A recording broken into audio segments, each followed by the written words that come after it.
สบายดีเด้อพี่น้องตอนนี้เรามาตลาดปากซองพี่น้องมาเบิ่ง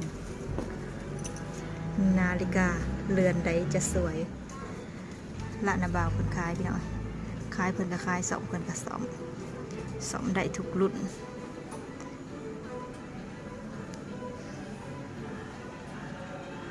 ของผู้หญิงของผู้ชายโอ้งามอีหลีตัวนี้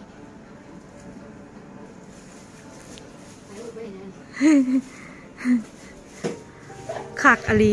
สีดำตัวนี้ขักบ่ได้มีคือกันได้บ่ได้มีคือบ่ห้ามหมักเธอได้นี่แบบนี้นะนี่จักจักรุ่นนี่ยังจักเขาบ่คือคนละแบบ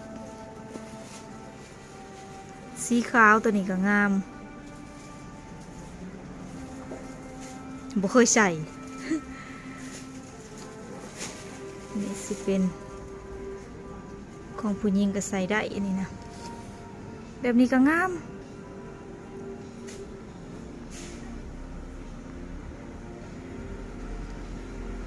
พูดของพ่อใหญ่เอามาตัดสายยาวร้านสายเป็นสื่ออัน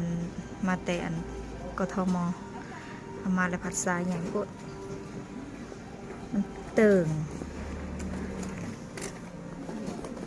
ก็เลยได้มาตัด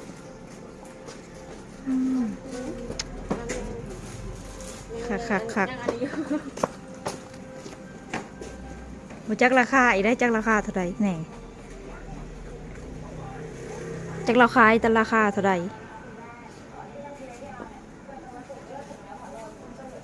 มีหลายแบบ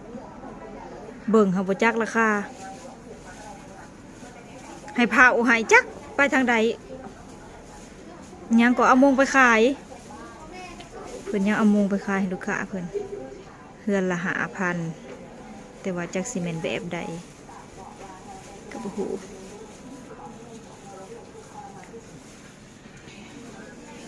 ก็เลาะต่อก็ถ่ายคลิปต่อ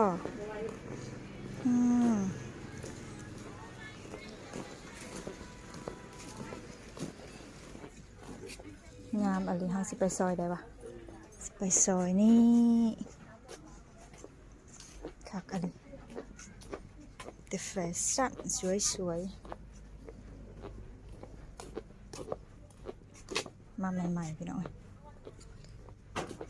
ร้านใดว่าเขาเคยซื้อแต่เก่า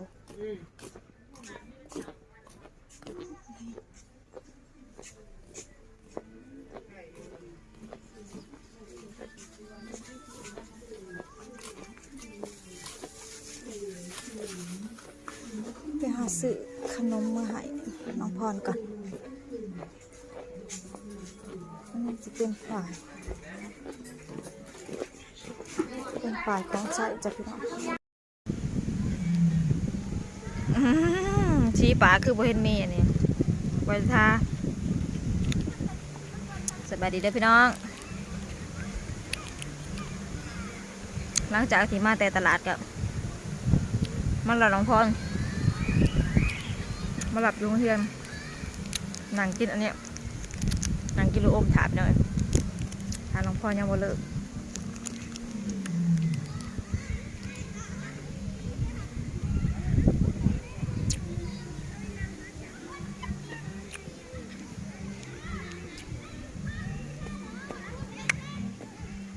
คำมาเลยเริ่ม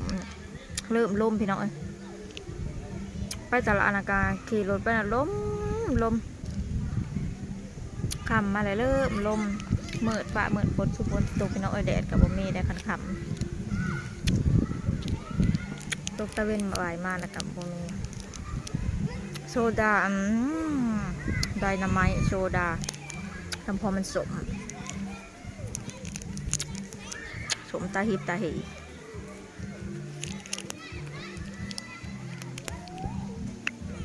มาไว้ฮะเอาลองพอยเชือกแกะ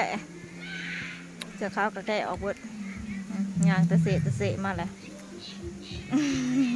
มักนุ่งเสื้อผ้าใหญ่ๆพี่น้องเอื้อยยังบ่เลิกปะเมื่อก่อนเอื้อยเนาะปลาแถวมาเลยเด้ปลาแถวมาหอดหน้าเลยเด้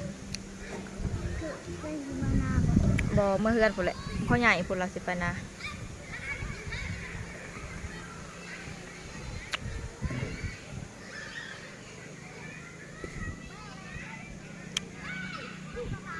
โอเคแล้วจ้ะพี่น้องจบคลิปไว้สมัยสก่อนเดี๋ยวพี่น้องเพาะกันใหม่คลิปหน้า